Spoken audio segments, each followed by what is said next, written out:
Let me talk about workforce. Everyone knows the workforce is the key to everything. And Kenya has an English-speaking, high literacy rate and strong primary, secondary, and tertiary education system. Every firm I have spoken to in Kenya, international firms I have spoken to in Kenya, rave about the Kenyan workforce, and many say it is the best workforce that they have in the world. US, as I said, US is Kenya's largest export market. In 2022, the United States became Kenya's largest export market, edging ahead of neighboring Uganda. In total, Kenya exports about $890 million in goods to the US each year. But in addition, the United States exported about $600 million in goods to Kenya, $1.5 billion in total trade, which is relatively balanced, and it's expected to increase dramatically as Kenya and the US negotiate the first trade deal of its kind called the Strategic Trade and Investment Agreement, that is the first bilateral trade agreement on the continent between the United States and an African country. This agreement, we hope, will be a model for the rest of the continent once signed. All right, so now you know why I'm so enthusiastic about Kenya and the Kenyan investment climate. However, I will note there is room for improvement, just like any country has room for improvement. The Kenyan government has made great strides and is committed to creating a business-friendly environment. But if it is to accomplish this goal, the government will have to address a few items, and the very first is taxes. Kenya must have a consistent, transparent, and fairly administered national tax policy to attract and retain foreign direct investment and accelerate economic growth. More work needs to be done to establish a durable tax framework, but the government's recent finance law will help create a much more tax-friendly, tax-consistent environment. Without a doubt, corruption is also a critical issue and one that must be addressed for Kenya to reach its full potential. Corruption, as everybody knows, leads to misuse of public resources, slows economic growth and job creation, and damages the investment climate. However, while corruption does remain a challenge in Kenya, as in other developing markets, interestingly, third-party measures of corruption indicate some positive trends and modest progress in recent years.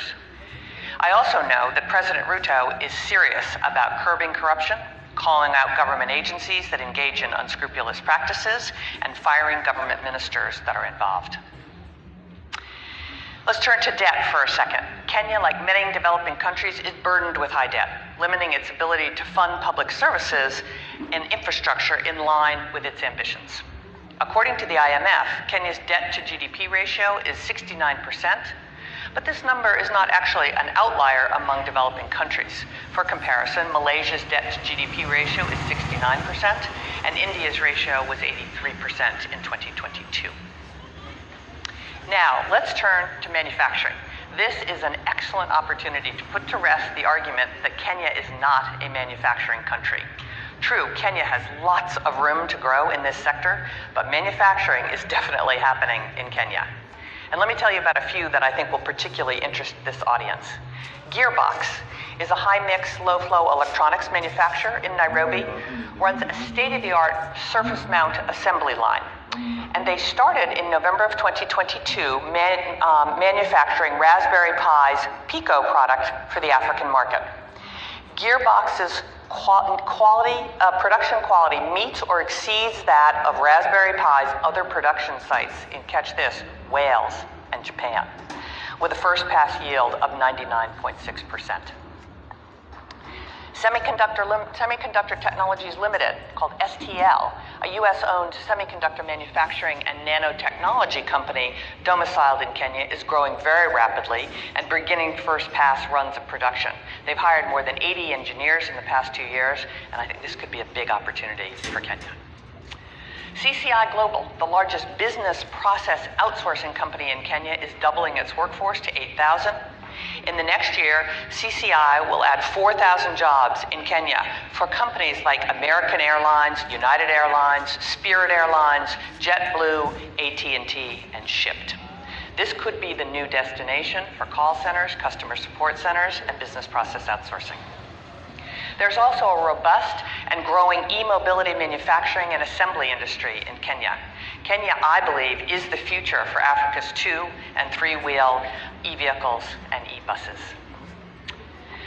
And lastly, while we have mostly a tech-focused audience today, we also have several prominent apparel manufacturers here with us who will be happy to hear that Kenya has recorded its highest ever apparel exports to the United States last year of over $540 million. U.S. apparel brands, leading U.S. apparel brands sourcing from Kenya include PVH, which includes Tommy Hilfiger and Calvin Klein, Contour, which includes Lee and Wrangler, with several more, including Walmart and Levi's. And what we hear is these brands want more Kenyan apparel manufacturing because of the high quality of labor and Kenya's leadership in renewable energy. So these are just a few of the many examples I could go on listing. In addition to tech companies, U.S. apparel manufacturers, agribusiness, renewable energy investors, and pharmaceutical companies are expanding operations in Kenya. And in a fun area, sports and entertainment groups from the NBA to the NFL to the Grammys are all looking for a foothold in Kenya. So these are the many reasons that I am so excited about what's happening in Kenya and why global businesses are considering or should consider Africa and specifically Kenya for foreign trade and direct investment. To conclude, I can tell you personally, Kenya is definitely open for business. And there's a reason why.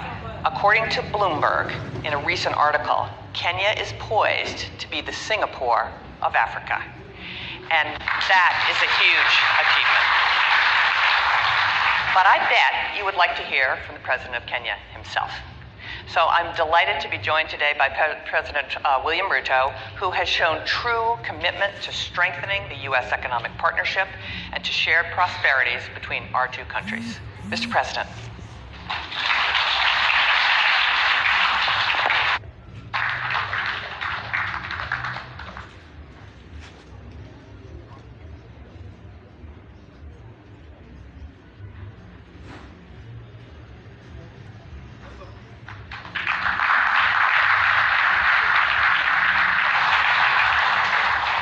Thank you very much. Please let's take our seats. Thank you.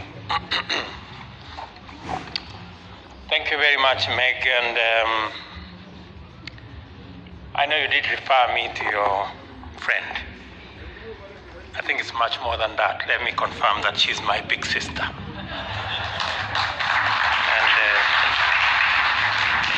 And she knows that.